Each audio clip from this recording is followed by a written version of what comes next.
Good afternoon, everyone, and welcome to another edition of the Botany Bistro. My name's Mary, and I'm so happy to be with you today, and I'm joined by my coworker, Sam. I'll introduce him properly in just a moment, but I wanted to just reach out and say that I'm so glad we have some folks on with us today. We're coming at you live from the Civic Garden Center. This is the 25th. Whoa. Wow. 25th episode of the Bistro, and today we're talking about plant ecology. We're continuing our conversation from a couple of weeks ago, and also it's a little bittersweet because this is the last Bistro that I had on the schedule. We've done these for a whole year, and I started out doing this because I felt like I just wanted to share the botanical knowledge that I have with everyone. And the Civic Garden Center really makes it a part of their mission to be able to share community-based building activities and conservation and urban agriculture education with our local community, regional community, and through the internet, the whole world. So that's what the Bistro is all about, just taking bite-sized botany pieces and kind of breaking them down. We have discussed biotechnology, plant systematics and taxonomy, physiology, plant pathology. We talked about morphology, anatomy, paleobotany, plant breeding and genetics, and physiology. So if you feel like you need to get caught up, we do have an archive on our website, and all of those videos are posted, and this one will be up shortly after we have our session today. But yeah, it's just been a really, really fun ride. So I just wanted to say so much gratitude for everyone who's helped out, all of our guests, all of the people working behind the scenes, and definitely all of the people tuning in. So thank you so much. Every week we have some lunch. I hope you're all enjoying lunch. Today, I made some lunch for Sam and I. It smells really good. Well, we were talking about beans at our staff meeting yesterday, and so I was like, well, I gotta do something with beans. So change it up a little bit. It's a beef shank stew. But yes, I can't wait to have it. Too hot? Okay. No, it's perfect. Okay, Thank you. good. You're welcome. And so hopefully you're all having something yummy today. It is lunch hour after all. And thinking about our topic today, we're talking about ecology. Ecology is about relationships and interactions. And so I thought a stew just kind of fit that perfectly because we're putting lots of things in together and they're all working together in concert. We always have a little bit of homework for the Bistro, and so our topic for today is really going to be focusing on conservation. And I would love to hear about your conservation goals, if it's your own personal property or if it's a public space, if it's something that you are just interested in and maybe don't have a lot of experience with. Please tag us on social media, share this with us at Civic Garden. We would love to hear from you. Also, I would usually tell you when the next Bistro is before we get started, but we're going to take a little hiatus, and I've got some traveling this summer. I've probably launched back up right around my birthday in October, and so if you're on our little interest list, you'll get some info about that.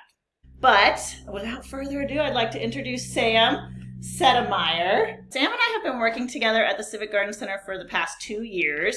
Sam has taught me so much about conservation and the kind of just big picture aspect of what we're looking at when we look at a landscape. When I worked at Civic Garden Center before, in my previous roles, I was very focused on school gardens and kind of the ecosystem of the school and how the students and the teachers are interacting with these garden spaces.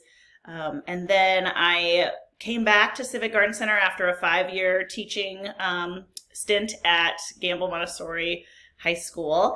And when I came back, I learned about the Walnut Woods project that you were doing. And it took me a while to wrap my head around this project because it wasn't something I was familiar with. It's a long-term restoration project. So basically these woods were filled with invasive species, which we'll talk about today. And the process of removing those invasive species, reintroducing native plant species that can provide the ecological habitat that is desired there, and then using that space as a learning lab. So it really took this kind of raised bed garden concept that I was used to installing at schools to a whole other level of, well, let's think 5 years out. Let's think 10 years out. And I was like, what? And just impressed immensely by the work that has been done on that project. And it has been a team of people doing that work, and the students have been so instrumental too. So hoping to share some of that with you today. What else should I say about you for everybody? Yeah, I'm our conservation program manager, so that's my title here at the Civic Garden Center. You know, really that does encompass, as Mary said, you know, working with invasive plants and working to restore some habitats. We'll talk a little bit about how we kind of approach that in a little bit. But then also we really try to focus on, you know, those native plants that are going to go back into those habitats once the bad plants are gone. So we also, you know, grow plants from seed here, everything from herbaceous perennials that are really for the pollinators to our woody plants that are really, you know, focused on just a much bigger array of species. So we try to really encompass the whole gambit here at the Civic Garden Center. We try to make sure we're thinking through and providing the resources and the education to people to be successful from start to finish, and not just get you started and send you off and, you know, struggle with the invasive species, you know, kind of problem, because it can get really overwhelming and really difficult really quickly. So I think the last kind of key component for us at the Civic Garden Center is that sense of community that we, you know, really instill in everything we do. You know, when you're getting frustrated with not being able to successfully remove a couple species, it's at least nice to have somebody else to relate with, somebody else who's had similar experiences. Maybe they've had some better success with that plant. So we really want to make sure we can give people a community to come and, if nothing else, vent to, but hopefully learn from as well. It's always good to have a friend to vent to. Yeah, you need that. You need that. So what we're going to talk about today is the concept of restoring an area. So we live and work in an urban environment. And so when we think about natural spaces in this environment, you have to be creative, right? And so we're thinking about what was here before the concrete, what was here before all of the streets and the buildings, and how does that impact the way that we want to move forward. So when I was younger and I was walking around the woods, I often thought, oh, this has always been here. It's always going to be here. And it's kind of this static place that I visit.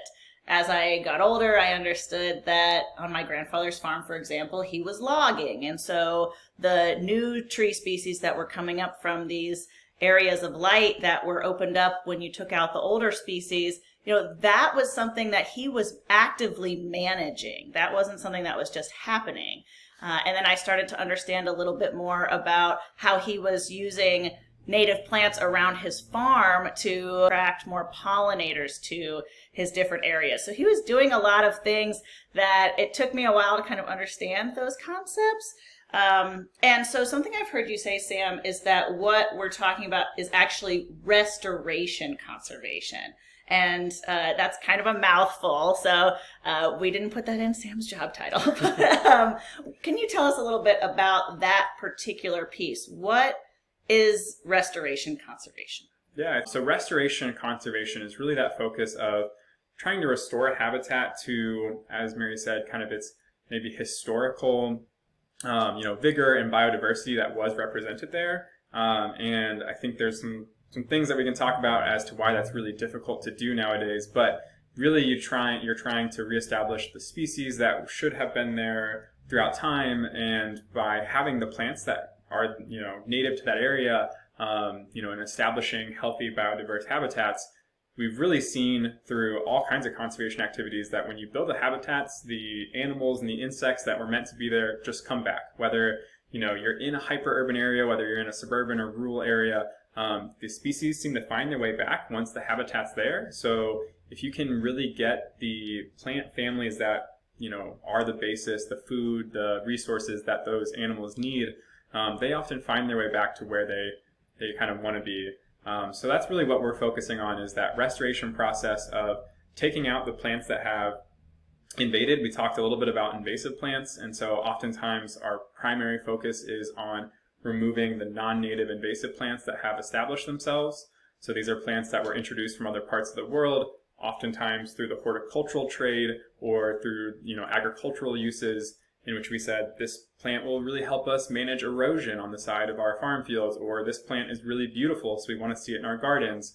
And those plants, especially the plants that have become invasive, are oftentimes from areas of the world that have a similar climate as we do. So if you look latitude-wise across the earth, we oftentimes hear that a lot of our invasive plants are from parts of China or Northern Europe, and that's because they have pretty similar climates to our area here in Southwest Ohio and the eastern United States. So those plants are able to come here, do really well, but do so well that they actually can naturally reproduce and produce seeds on their own.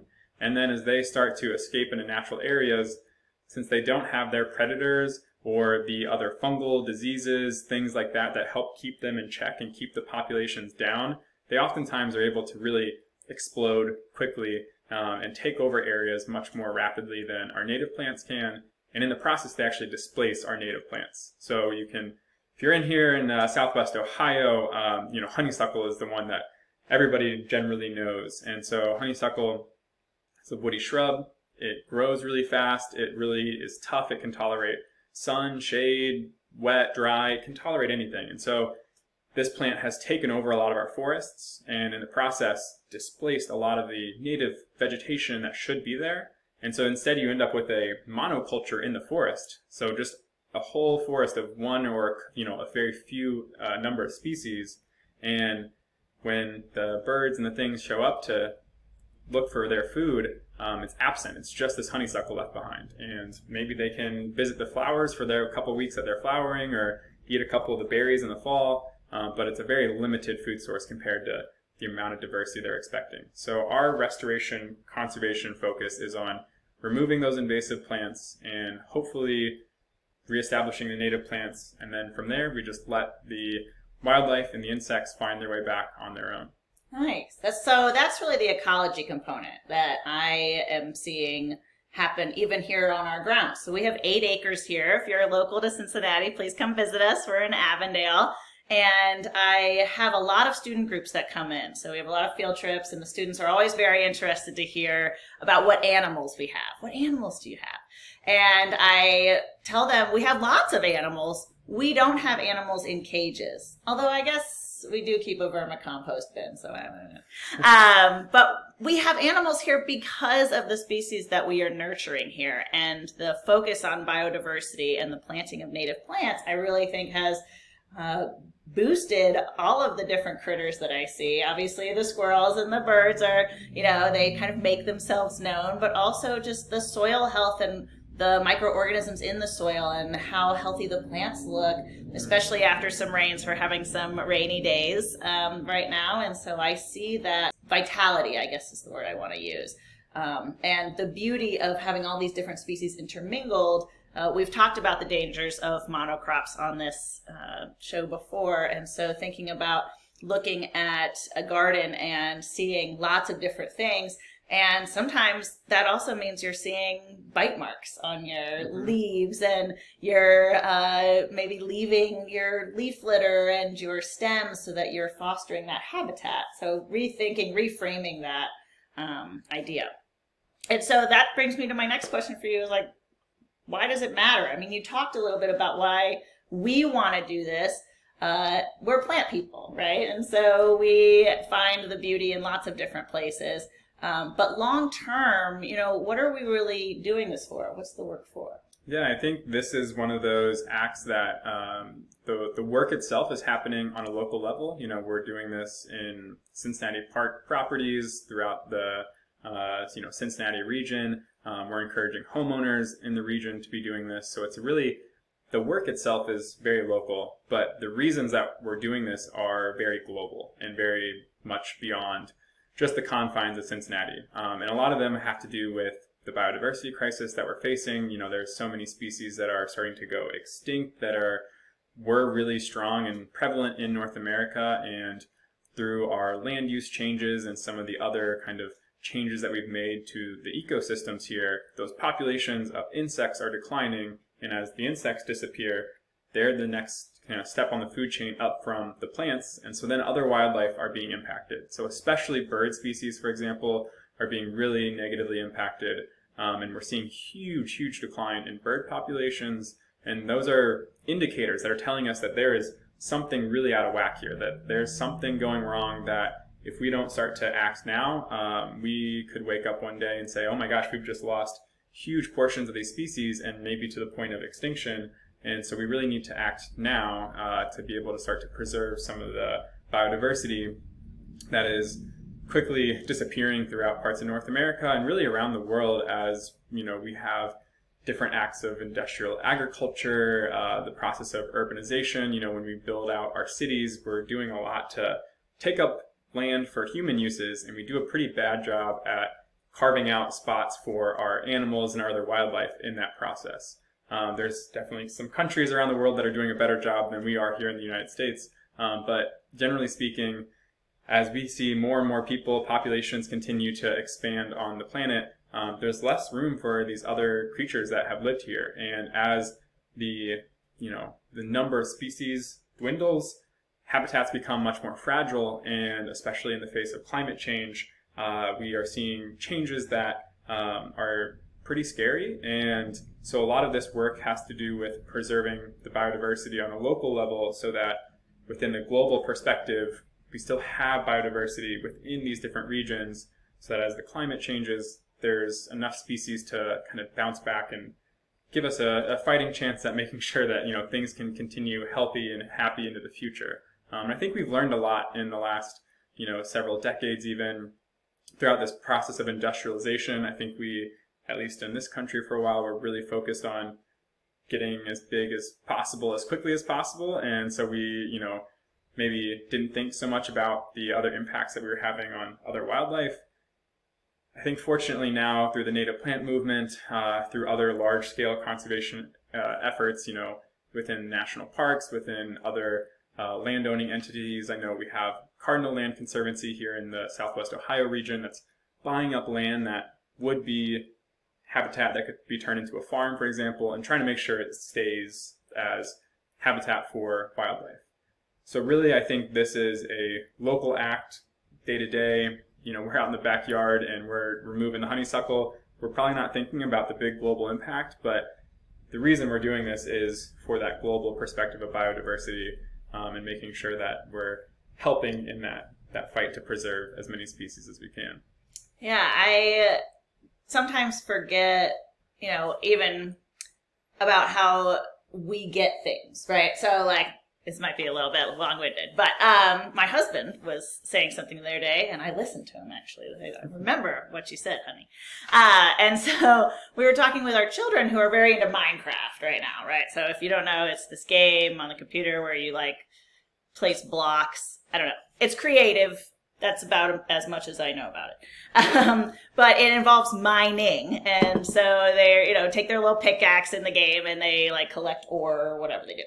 And my husband made the, observation that was our cell phones were made out of things people dug out of the ground. I mean, it's just wait, what? Mind blown. You're not going to find a cell phone on a tree or whatever, but these are materials.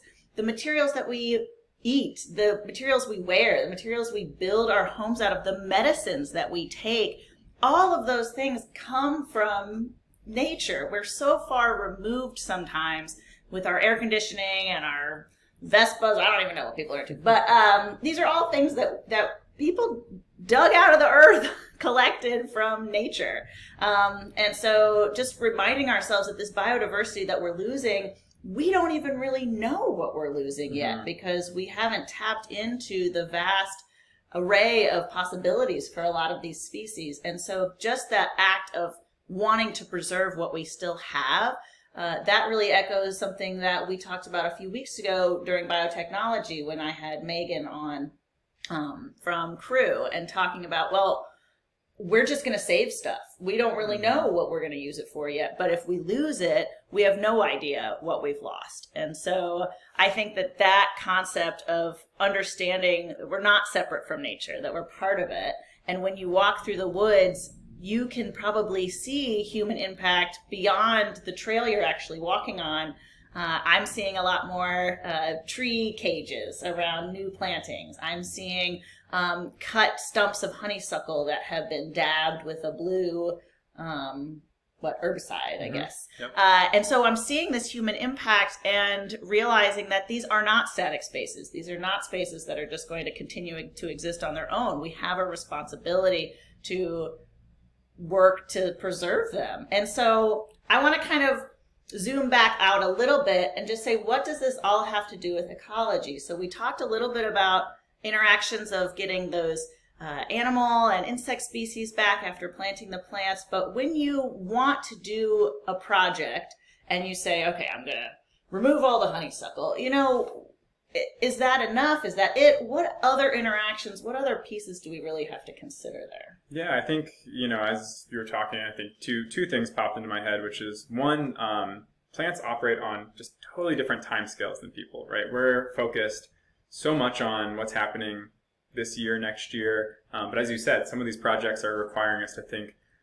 5, 10, 50, 100 years into the future. So we're thinking way beyond ourselves, which is really difficult. And oftentimes when you're planting something for something so far in the future, it's harder to develop that connection. You start to see the little wins when the, beautiful birds and butterflies start to show up again year 2, year 3. And those what's, kind of keeps us motivated and keeps us going. But a lot of times we're doing this for something much further in the future. That's when we're really going to see the maximum benefit of the work that we're doing. And I think the other piece is just that this is human driven. We're doing this for ourselves at the end of the day. Not to sound too depressing about things, but if the humans, continue down our path and we do see a lot of loss of these species, eventually the Earth is going to figure itself out, right? Eventually the Earth is going to find a way to reintroduce species and find a way back to biodiversity that it was, within different time periods.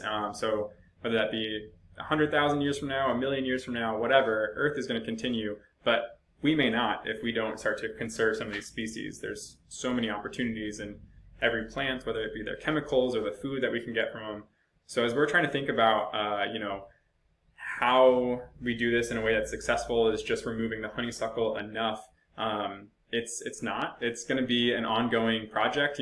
We mentioned Walnut Woods. That is a restoration project, right next to Walnut Hills High School.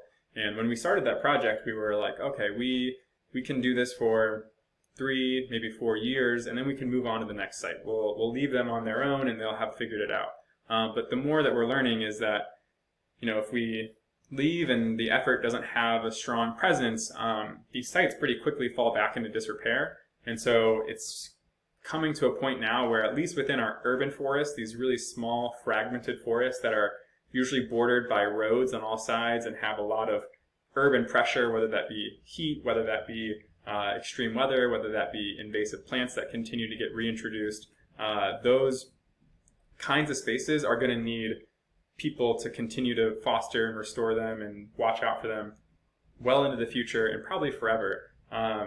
So it's going to require us to take a different approach. And so traditionally, I think we thought of natural spaces, especially in this country as the European settlers were coming through. There was so much natural space, right? There was just so much immense beauty and just such a vastness to the nature that it was pretty overwhelming. And so they thought, we can use these resources forever and we're never going to run out. Well, we've started to hit that point where we're running out.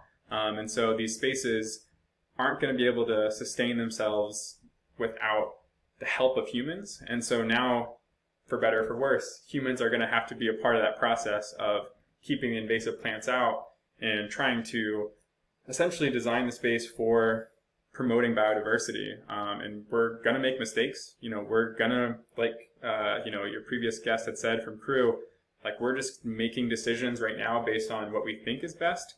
But I promise you in 10, 20 years, we're going to look back and say, oh, we could have done so much better if we had done this. But right now, we're definitely continuing to try to make the small impacts that we can so that in the long term, these things are hopefully biodiverse ecosystems. And we know that when there is a big diversity of plants, they foster a big diversity of insects and other wildlife. And that's pretty much what we're operating on right now. that kind of baseline philosophy, and hoping that that is really successful for the long term. Yeah, yeah. And I see even in our urban setting so many different ecosystems. Like when you go to Caldwell, you see so much biodiversity. And Walnut Woods is getting there, but like their spring ephemerals aren't back yet. And so just thinking about the process that goes through. And so I know that when we've talked in the past, you've mentioned, oh, well, we need to pull this weed before this weed, or we need to spray this one first. So I wondered if you could tell us your kind of top 5 best practices for someone that's interested in starting this. We have a lot of people come up to us. A lot of people want to talk about how to fix their properties or just be more sustainable. So what are some of your recommendations for that? I think step 1 is just in terms of your expectations, expect that it's going to take a while. Don't go into this thinking I can put in 2 years of work and I'm going to be able to step back and it's going to be all great and self-sustaining.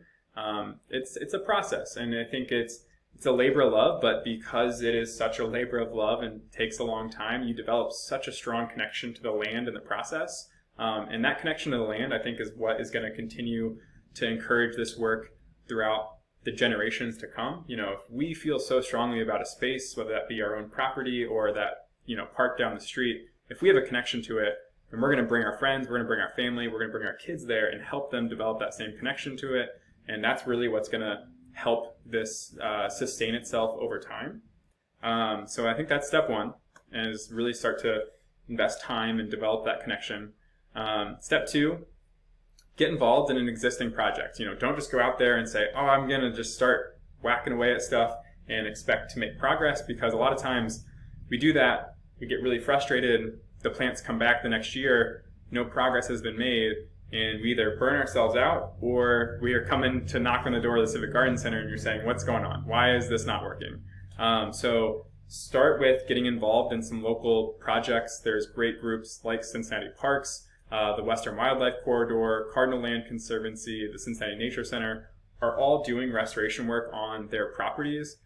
They have a lot of really knowledgeable people that are doing the work. So go learn a little bit from them before you start on your own, because if you don't have a little bit of that, kind of foundation and understanding of what you're getting yourself into, you're probably going to have some, rough experiences that, again, might kind of exhaust you early on. From there, I think it is learning which species to remove first. A lot of times, this is step 3. So I think the third thing is really, if we're removing the honeysuckle because that's the easy one to go after, it's really big, it's really prominent. I know at Walnut Woods we made this mistake where we removed all the honeysuckle because it's easy to do with volunteers. It was so limiting in terms of the access to the space. There was so much honeysuckle you couldn't get people into the site, which made it impossible to really start to use it as a land lab and to get people to experience it. So we removed all the honeysuckle, and this plant called porcelain berry, which is a vine in the grapevine family, just took over. It was kind of hanging out on the edge of the honeysuckle mass, and once that sunlight was opened up from the lack of honeysuckle, that plant has now taken over the whole site, and it is much more difficult to get rid of than the honeysuckle. So make sure you know what species you're removing and have an order of operations. That's why you got to go talk to the experts before you get too far into it.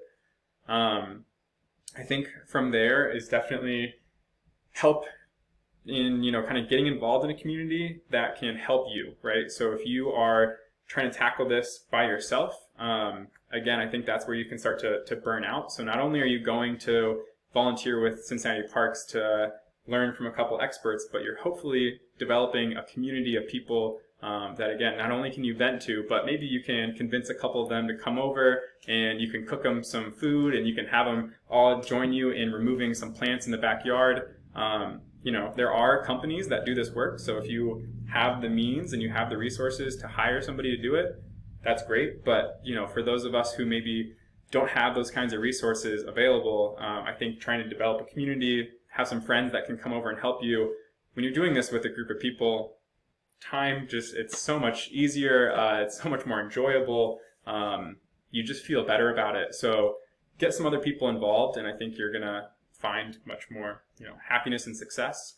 And then finally is establish native plants. Like once you've done the work, establish native plants, because if we just leave those areas void of plants, once we're done getting all the honeysuckle out of there, something else is going to come back in that gap, and it's probably going to be a non-native invasive plant, because they're really good at colonizing open areas, especially disturbed areas. And so if we don't do the work of reestablishing the native plants, more bad stuff is going to come in, and we're going to be back at square one.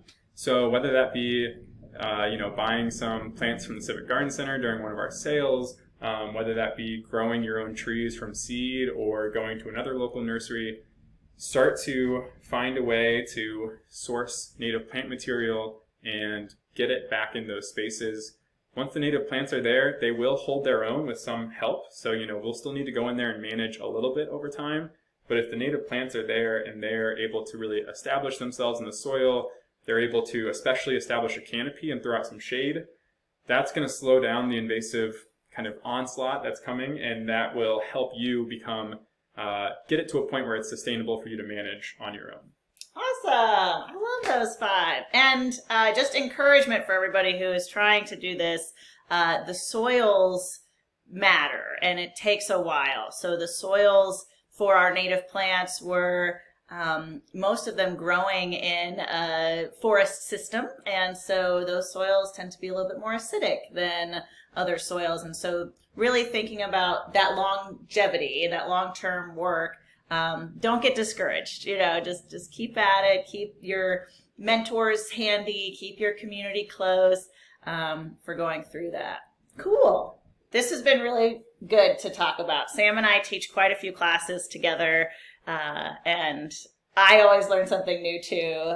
My most recent little nugget was we were talking about the Kentucky coffee tree, and thinking about how big these seed pods are. And Sam was telling a group of people, well, it's because the megafauna that were here used to feed on them. And so I just find that you're right, it's contagious. The information keeps getting spread around.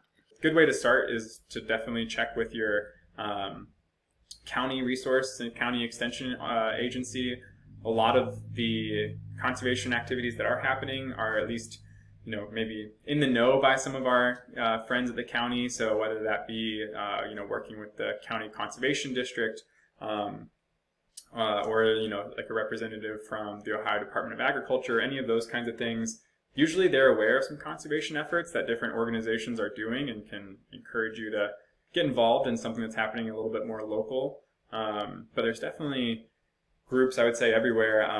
Even within a lot of the park systems, they have these groups called friends groups, which are tied to different tied to different parks. And so these friends groups go out and just volunteer. Sometimes they're doing invasive removal, sometimes they're doing litter pickup. But I'd say most state parks and even quite a few of your more local parks have these volunteer groups tied to it. And that's really within the Cincinnati park system. What we're relying on are these groups of local volunteers to do the work, because it's just too much space for us to cover otherwise. So we're really tapping into those groups who have a strong affinity to the neighborhood and to preserving their local forest. And some of those groups, you can just find Googling online or talking to some of those local experts. Yeah, great question. Thank you. And as we're talking, I'm thinking this is mostly physical removal, like manual. You're not getting in there with a machine to do this work. Not on the scale that we're doing. I mean, there are groups out there doing machine level work, but we're doing this, especially in Cincinnati parks. Volunteers can't use machine tools in the parks, so we do everything with hand tools. And so it can be a slow process, but you definitely get a good workout in the process. It's very satisfying to see all the invasive plants that you've removed in a 2-3 hour workday. So usually it's pretty hands-on, and it can be pretty intensive. But if you maybe aren't physically able to do some of this work, I would say that's where you can get involved, helping grow some of the plants, or even just helping some of these organizations do some more research and awareness and getting the word out.